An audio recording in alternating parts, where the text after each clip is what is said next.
আল্লাহ রাসূল বলছেন মুরু আওলাদাকুম অহম আবনাউ সাবে সিনিনা, ছেলে মেয়েকে সালাত আদায় করতে বলো 7 বছর বয়সে। অদরিবুহুম আলাইহি আবনাউ আশরা সিনিনা, পিটিয়ে সালাত আদায় করো 10 বছর বয়সে। এ দেখেন, তাহলে আমি অবশ্য তোমাকে এইভাবে সাড়া দিতে পড়ে বলিনি, মানে তুমি আবার বিপদে পড়ো না। তার মানে এইভাবে ঠিক বলে একটু পরে তোমাকে আরেকজন বলবে যে তুই যে ঠিক বললি, তো তুই তো সালাত আদায় করিস না, তখন তুমি অপমান হও, যেটা আমি চাই না। আর যেটা আমি বলেছি 15 বছর বয়সের ছেলে নামাজ পড়ে না, তখন তার বাপ বেঁচে আছে, এটা আমি গ্রহণ করিনি। মানে 7 বছর বয়সে পড়তে বলবে, 10 বছর বয়সে পিটাবে, 15 বছর বয়সে তাকে ভিন্ন করে দিবে। ও আপনার খাবে আর সালাত আদায় করবে না, এটা আল্লাহ রাসূল গ্রহণ করেননি। তো পিতার জিম্মেদারি আরো অনেক আছে, এইটুকু শেষ করলাম। মায়ের জিম্মেদারিতে চলে যাই। জাবের রাদিয়াল্লাহু তাআলা আনহু বলেন, একদা আমি আল্লাহ রাসূলের সাথে যুদ্ধ করে বাড়ি ফিরছিলাম। যখন মদিনার কাছাকাছি, তখন আল্লাহ রাসূল বলেন, এই সবাই এখানে থামো, বসো।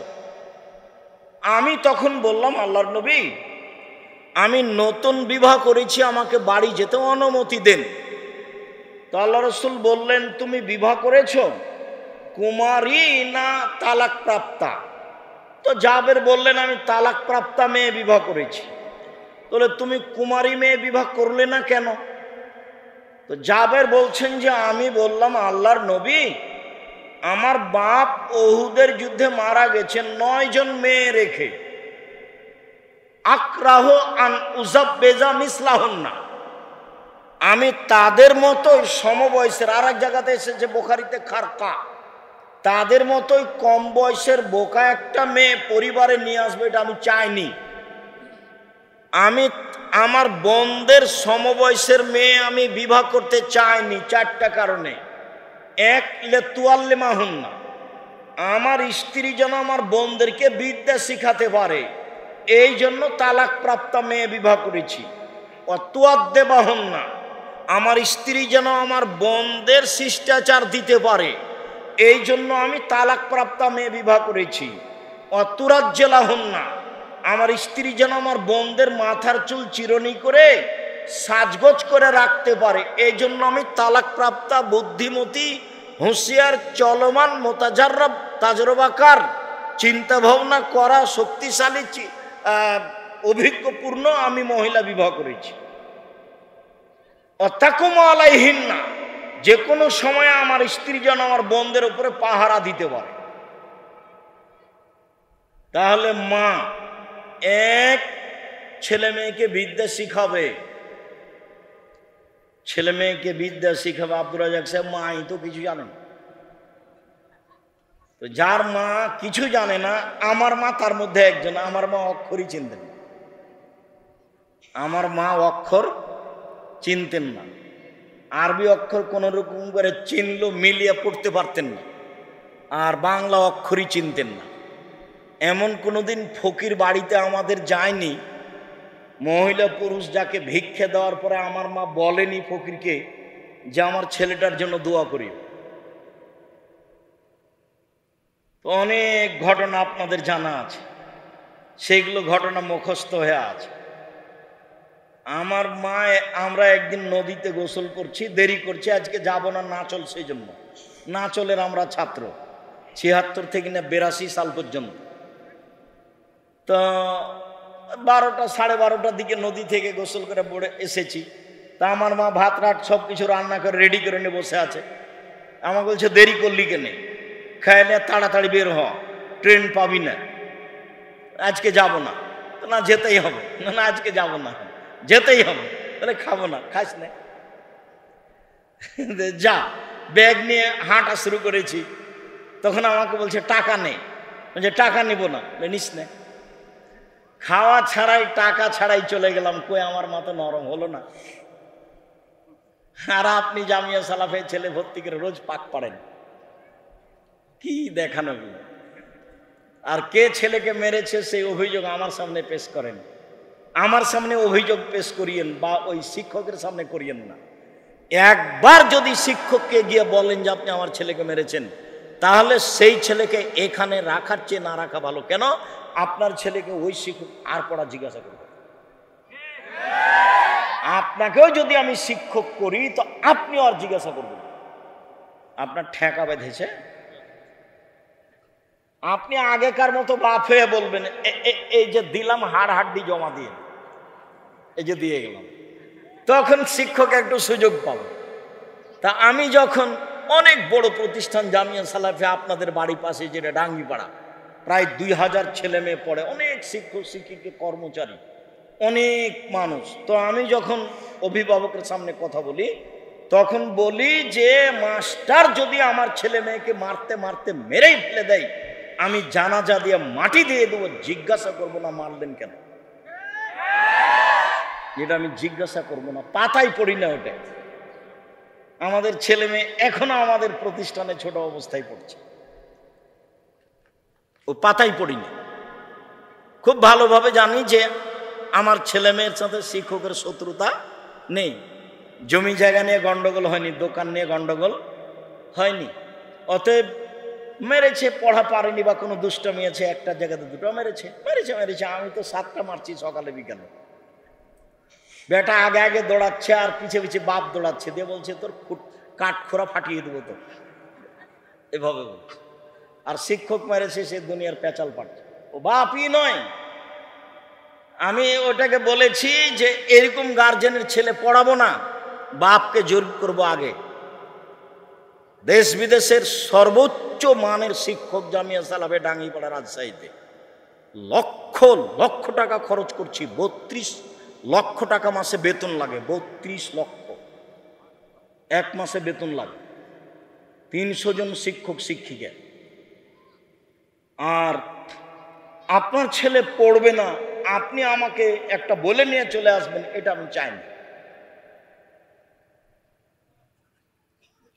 সর্ববৃহৎ প্রতিষ্ঠান আয়তনে, সর্ববৃহৎ শিক্ষা মানে, সর্ববৃহৎ শিক্ষক গুণে জামিয়া সালাফিয়া। আমি বলে গেলাম, কালকে আপনি পরীক্ষা করবেন।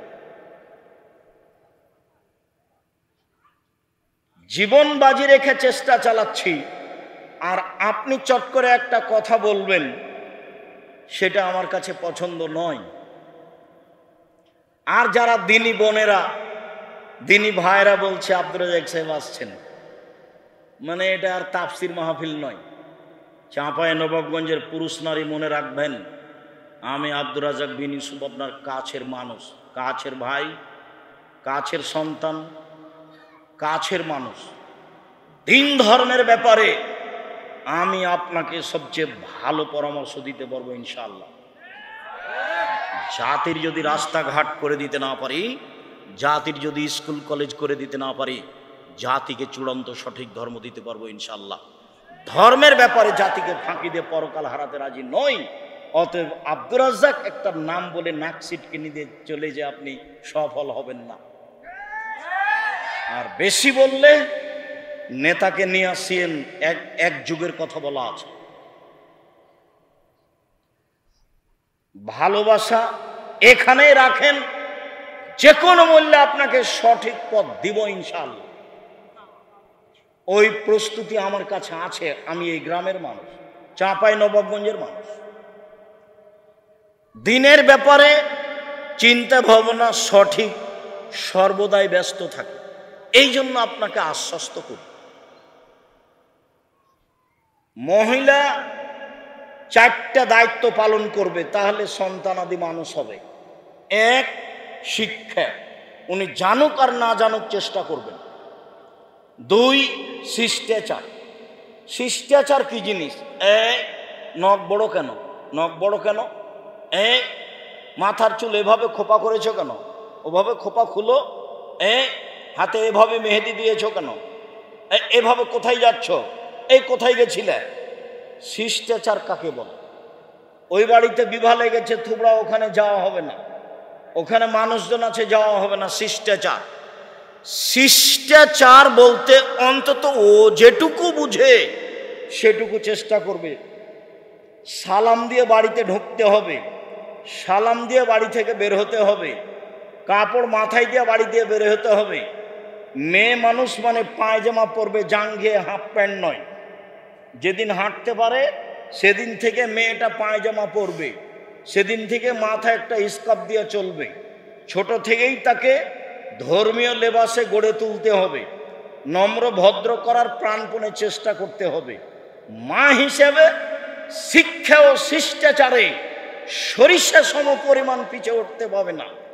ওই যদি উলাডঙ্গির মতো এইদিকে হাঁটে একবার, ওইদিকে হাঁটে একবার, একবার ইস্টা জালসা দেখে, তো তার মেয়ে কি শিখবে?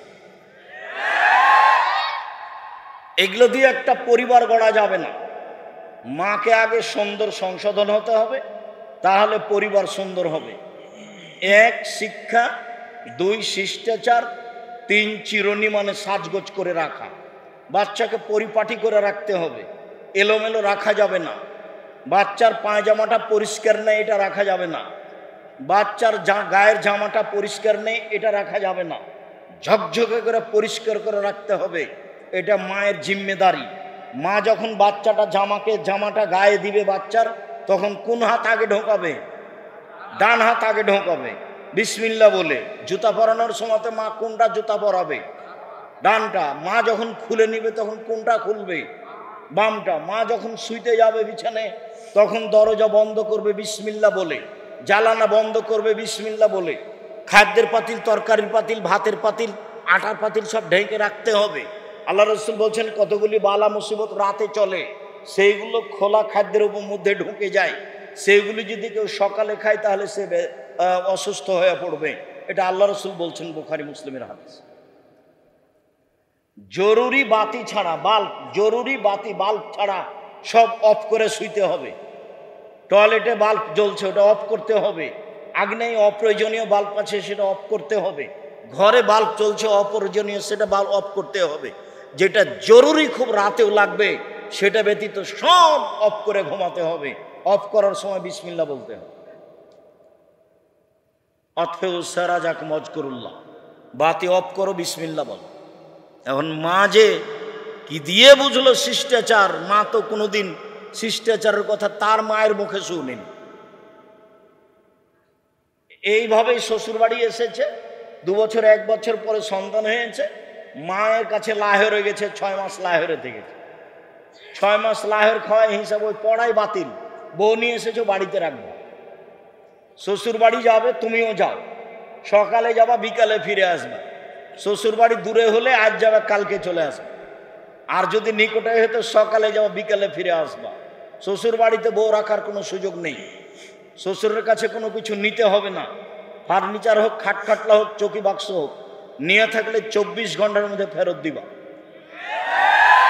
এই হিসাব নয়। কাপুরুষে বসবাস করিও না, দিন মজুরি করে খাও, সেটাই ভালো। এই ছেলে,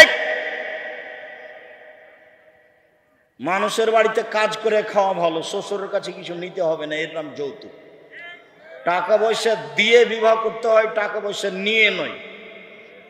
তাহলে 4টে জিনিস থাকলো। সাজগোজ করে মেয়ে রাখতে হবে। আর 4 নম্বরটা হলো পাহারাদার। আপনার স্ত্রী আপনার ছেলে মেয়ের উপরে কি পাহারাদার।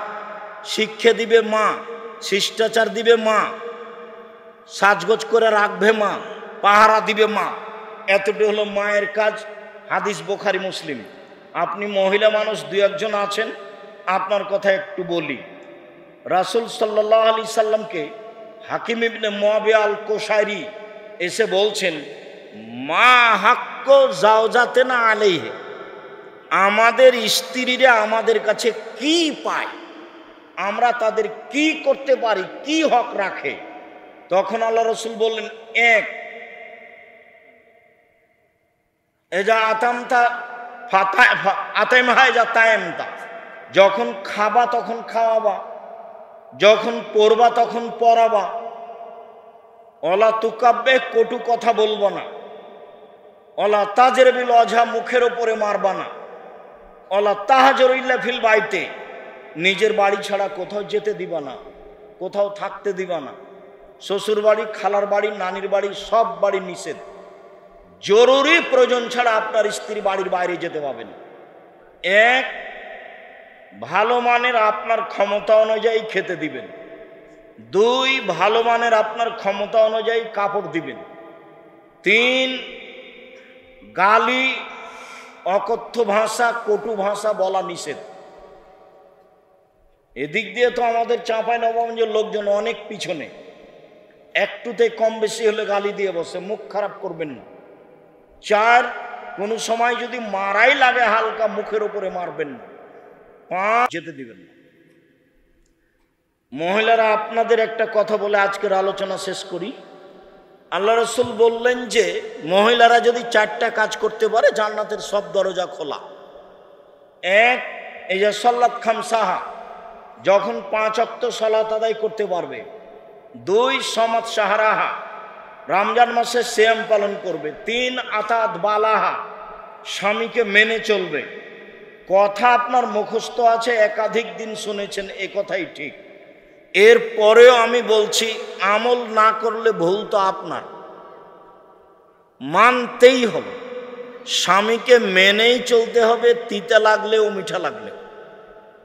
সংসার ভালো করে শান্তি তৃপ্তিতে চালাতে হলে স্বামীকে মেনেই চলতে হবে, আপত্তি ছাড়াই। আর অত অভিমান করা হবে না, এই দিলা না সেই দিলা না, কোনো অভিমান নেই। অভিমান হলেই শয়তান সুযোগ পাবে, তখন সংসারটার ক্ষতি হবে। অভিমান নেই, যা দিবা তাতে আমি খুশি, যেভাবে চালাবা পাপ না হলে সেভাবে চলতে আমি রাজি।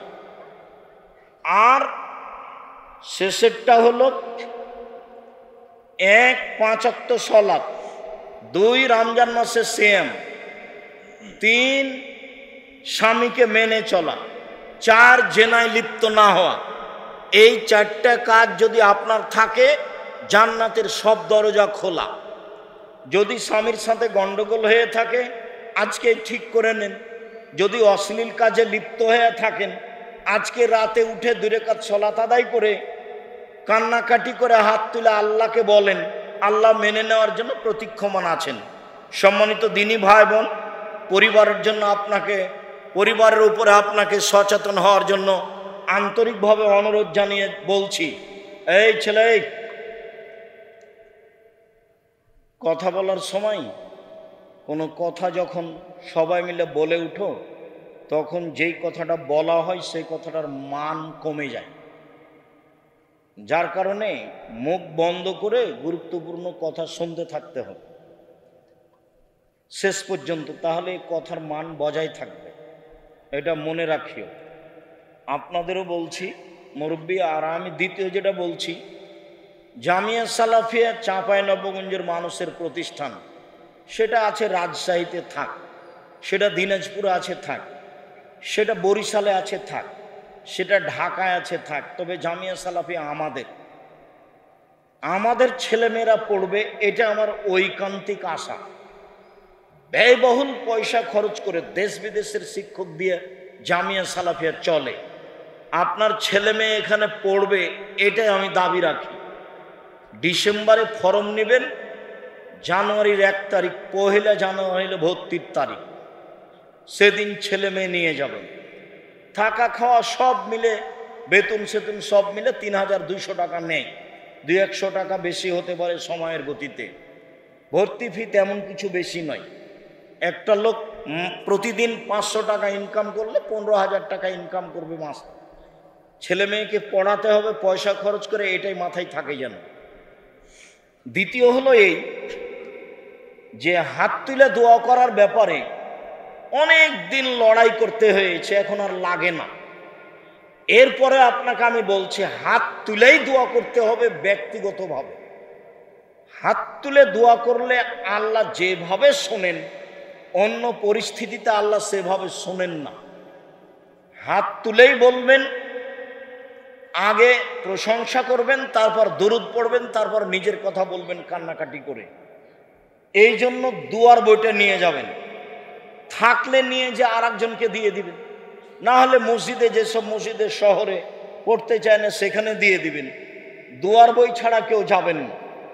দ্বিতীয় হলো এই, অনেক দিন থেকে সাধ ছিল যে নামাজের সলাতের ওপরে বই লিখব। তো আলহামদুলিল্লাহ আমি প্রাণপণে চেষ্টা করেছি সলাতের ওপরে বই লেখা, ভালো মানের করা, আপনার বাড়িতে থাকবে এটা আমি চাই। তারপরে সাধারণত যত বক্তব্য দিয়ে থাকি প্রায় সব বক্তব্য উপদেশে আছে। আজকেরটা উপদেশে আছে। শেষ আলোচনাটা হলো আপনার পরিবার নিয়ে। উপদেশ বইয়ের শেষ আলোচনাটা সব হাদিস দেওয়া আছে, আপনি দেখেন। এছাড়া যদি আর কোনো বই থাকে আদর্শ পরিবার বা কিছু, আর আবদুল্লাহর বই পড়ি আমি, আবদুল্লাহর বক্তব্য শুনি। আব্দুর রহিমের বক্তব্য সেদিন খুব একটা শুনিনি, আজকে প্রায় শুরু থেকে শেষ পর্যন্ত শুনছিলাম। তো গুরুত্বপূর্ণ কথাই ছিল। আমরা দোয়া করি আল্লাহ যেন তাদের খিদমত কবুল করেন, তাদের রুজিতে তাদের ইলমে আল্লাহ বরকত দান করেন। আপনার ছেলে মেয়ের জন্য দোয়া করি আল্লাহ যেন আপনার ছেলে মেয়েকে এভাবে কবুল করে, তারা দেশ বিদেশ থেকে পড়ে আসছে, তারাকে যেন আল্লাহ কবুল করেন, তারা যেন জাতির কাছে গ্রহণীয় হয়, জাতি যেন তাদের কথাকে মূল্যায়ন করে, সামাজিকভাবে শরীয়তগতভাবে। আল্লাহ তুমি এই ব্যবস্থা করো, আল্লাহুম্মা আমিন। তো আপনার ছেলে মেয়ের জন্য, আপনার জন্য, আবদুল্লাহ, আব্দুর রহমান, আব্দুর রহিম, মারিয়াম, আরিবার জন্য, সবার জন্য আন্তরিকভাবে আল্লাহর কাছে জোরালো দুয়ার আবেদন রেখে এই বইগুলি সবটাই আদর্শ পরিবার বা আদর্শের বিশেষভাবে দোয়া, বিশেষভাবে সলাৎ নামাজের উপরে, বিশেষভাবে উপদেশ, এই বইগুলি আমার দিনী বোনদের ভাইদের সবাইকে নিয়ে যাওয়ার আন্তরিকভাবে অনুরোধ জানাচ্ছি। আদর্শ নারী বইটাও আছে, একজন নারী কিভাবে আদর্শ হতে পারে। তো যাওয়ার সময় সবাই নিয়ে যাবেন। কি জিজ্ঞাসা? আচ্ছা, জাযাকুমুল্লাহ খায়র। সকল দিনই ভাই বোনকে আজকের গুরুত্বপূর্ণ আলোচনা মেনে চলার অনুরোধ জানিয়ে, বইগুলো স্টেজ থেকে সংগ্রহ করার অনুরোধ জানিয়ে আপাতত আজকের মতো কথা এখানে শেষ করলাম। সুবহানাকা আল্লাহুম্মা ওয়া বিহামদিকা আশহাদু আল্লা ইলাহা ইল্লা আনতা আস্তাগফিরুকা ওয়া আতুবু ইলাইক। আসসালামু আলাইকুম ওয়া রাহমাতুল্লাহ।